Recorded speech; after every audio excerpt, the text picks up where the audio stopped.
why on earth was there like a 45-minute opening of Krypton being destroyed and all that stuff? I'm like, you could zip this baby up to a 5-minute quick cut.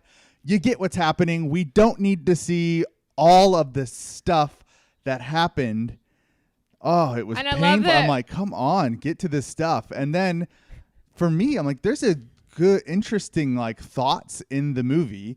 I want to see the movie of like Superman not wanting to be Superman, being like, everyone does. Every time I try to help people, little fucking idiot classmates calling me a freak.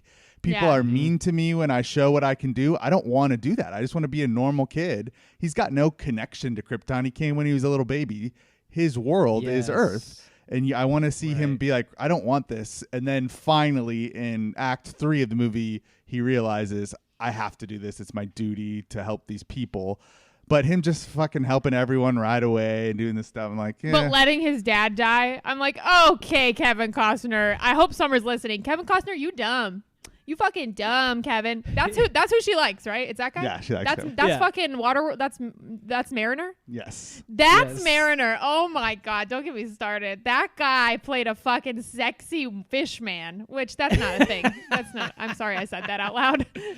Aquaman is a sexy fish man. Yeah. There we go. Yeah. See? Summer, Aquaman should be your new Mariner. God, I cannot say Mariner. But it's just and go ahead, King. Sorry, I could go on forever about the things. Well, you're right about. So it's like, it obviously has to live up to the Richard Donner original with Christopher Reeves. Yeah. Where if you haven't seen that movie, it starts the exact same way. Jor-El is advising the council that Krypton is gonna explode. They don't believe him. He has some tiff with General Zod. Zod gets put in the Phantom Zone. And Jor-El sends Clark out to Earth before the planet explodes.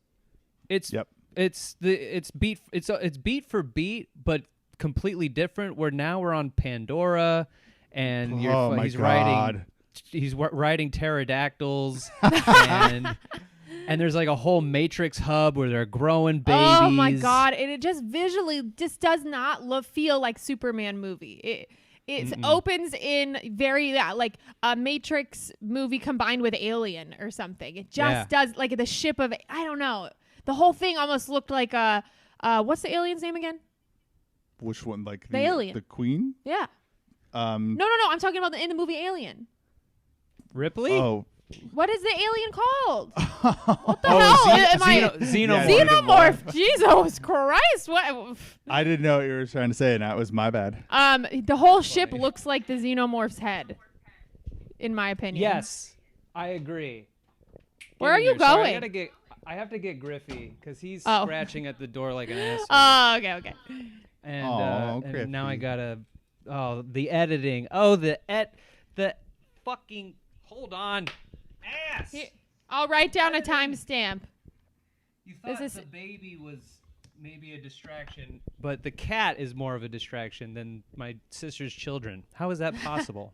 I wrote down 16 minutes is when this happens if you want to edit that out. Okay, cool. I'll listen to it, hear what it sounds like. Oh, but you got a cute co-host now. Oh, the cuterest co-host. Hi, Bubba. So, yeah, then... we get to the ship crashes on Earth, and then Clark is a full-grown man, and he's on a ship, and he's trying to figure out who he is.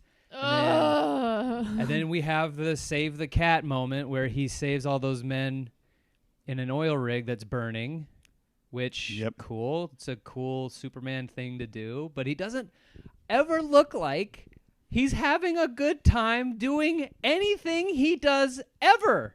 No, throughout the the whole color movie. palette. Yeah, this dude is just so depressed. Superman is on the verge of suicide for most of, if not all, the movies. It's insanity. Yeah, he doesn't smile at all. He never fucking smiles. And when he does, it's probably only in Justice League, and it was probably CGI'd. Yeah. It's a somber... I mean... But like this time around watching it, I was like, you know what? I'm gonna embrace because I want to get ready for this 4-hour-long cut, and I want to at least try to have a good time. So I'm going to embrace this entire message of Superman just don't belong here. Even though it makes zero sense, because if you were born in, if you're born in another country and then you were raised in a different, if you're raised in America, you're born in France, but you're raised in America, you're raised as an American. Yeah. So you're not like, you have the only connection you have to France is you were fucking born there. That's basically it. Yeah. And so, and for all intents and purposes, fucking Clark Kent and Superman himself is a human being. He fucking, grew up having to pretend to be a human being and adapt to that while also being special. Right? Listen, he grew up in Kansas, in America, doing this stuff. What could be more American than that? What could be more American than that? That's what I'm saying. I just fucking hated when. So obviously he like saves Lois Lane, and he's that shit happens. I don't know if am I skipping ahead too much? He saves Lois Lane, and then she's like on a mission to find him, and he finds someone that's never given anybody his real name, that like nobody has photographs of, like nobody shows photographs of him, do they? I don't remember that. No. And she fucking finds him, and we're supposed to believe that she finds him. No way. Hate that. Get out of here, Amy Adams. Although I love you, Amy Adams. And yeah, like one of the greatest love triangles ever is Superman, Clark Kent, and Lois Lane, because she doesn't know who he is. So she has these feelings for Superman, but it also has this relationship with Clark, and then he's torn because he's like, this other guy that you fantasize about, and that's still me. But it makes me feel kind of weird that you don't feel that way about me when I'm Clark. It's like such a dynamic way to tell this story, and she just immediately knows it's him, and I'm like, what the fuck is this? I know he like cuts out all of the shit that makes it like you could try to do that in the modern age. Kane's cat is climbing on him. It's so cute. Griffey, I've been gone for 2 weeks, and so he's really upset. Oh my God, it's so cute. Well, if you're watching, I know. I was gonna say we might need to just put this clip up just so people can see it. Yeah, go to Patreon.